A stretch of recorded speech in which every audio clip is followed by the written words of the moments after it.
The Little Red Hen. A little red hen lived in a barnyard. She spent almost all of her time walking about the barnyard in her pickety-peckety fashion, scratching everywhere for worms.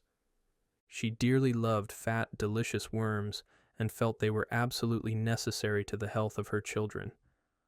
As often as she found a worm, she would call "chuck, chuck, chuck" to her chickies.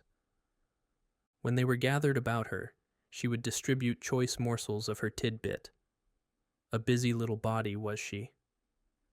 A cat usually napped lazily in the barn door, not even bothering herself to scare the rat who ran here and there as he pleased.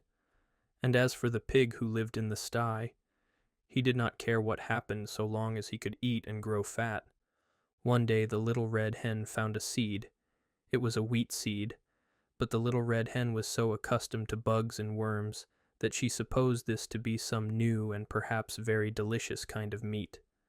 She bit it gently and found that it resembled a worm in no way whatsoever as to taste, although because it was long and slender, a little red hen might easily be fooled by its appearance.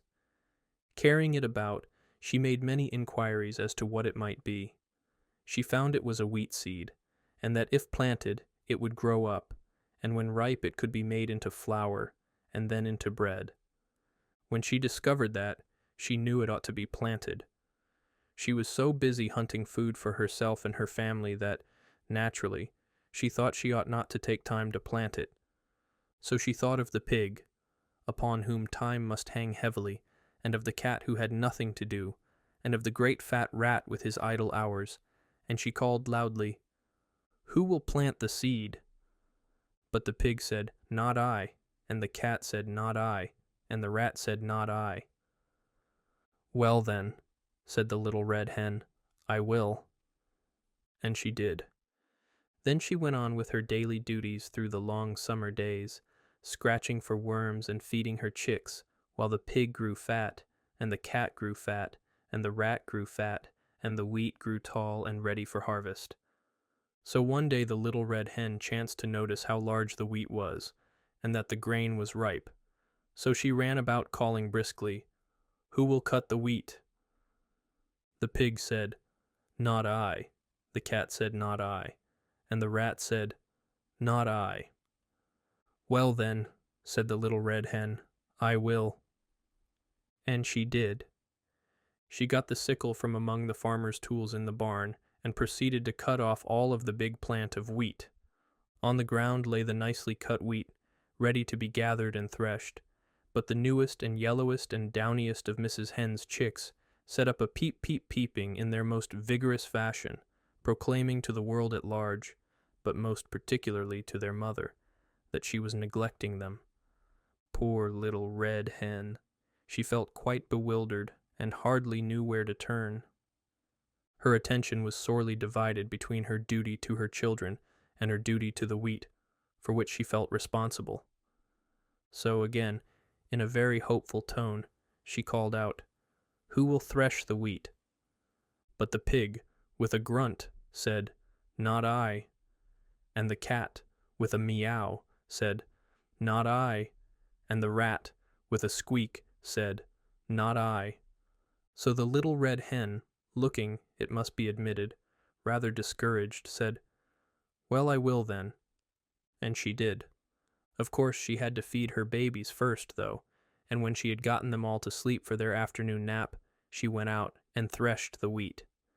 Then she called out, "Who will carry the wheat to the mill to be ground?" Turning their backs with snippy glee, that pig said, "Not I," and that cat said, "Not I," and that rat said, "Not I."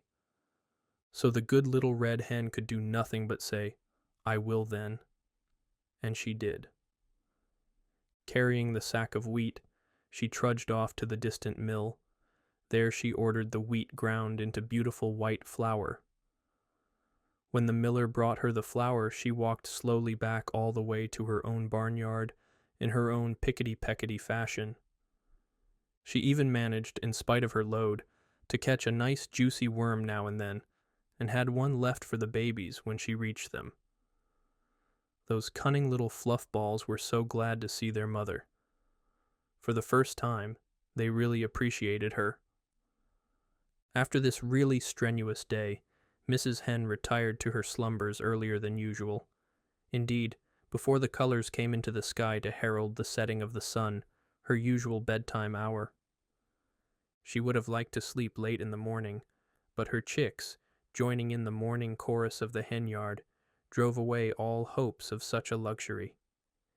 Even as she sleepily half opened one eye, the thought came to her that today, that wheat must somehow be made into bread. She was not in the habit of making bread, although, of course, anyone can make it if he or she follows the recipe with care, and she knew perfectly well that she could do it if necessary. So after her children were fed and made sweet and fresh for the day, she hunted up the pig, the cat, and the rat. Still confident that they would surely help her some day, she sang out, "Who will make the bread?" Alas for the little red hen! Once more her hopes were dashed. For the pig said, "Not I," the cat said, "Not I," and the rat said, "Not I." So the little red hen said once more, "I will then," and she did. Feeling that she might have known all the time that she would have to do it all herself, she went and put on a fresh apron and spotless cook's cap. First of all, she set the dough, as was proper. When it was time, she brought out the molding board and the baking tins, molded the bread, divided it into loaves, and put them into the oven to bake. All the while the cat sat lazily by, giggling and chuckling, and close at hand the vain rat powdered his nose and admired himself in a mirror. In the distance could be heard the long-drawn snores of the dozing pig. At last the great moment arrived. A delicious odor was wafted upon the autumn breeze. Everywhere the barnyard citizens sniffed the air with delight. The red hen ambled in her pickety-peckety way toward the source of all this excitement. Although she appeared to be perfectly calm, in reality she could only with difficulty restrain an impulse to dance and sing, for had she not done all the work on this wonderful bread? Small wonder that she was the most excited person in the barnyard. She did not know whether the bread would be fit to eat, but, joy of joys, when the lovely brown loaves came out of the oven, they were done to perfection. Then, probably because she had acquired the habit, the red hen called, "Who will eat the bread?" All the animals in the barnyard were watching hungrily and smacking their lips in anticipation, and the pig said, "I will." The cat said, "I will." The rat said, "I will."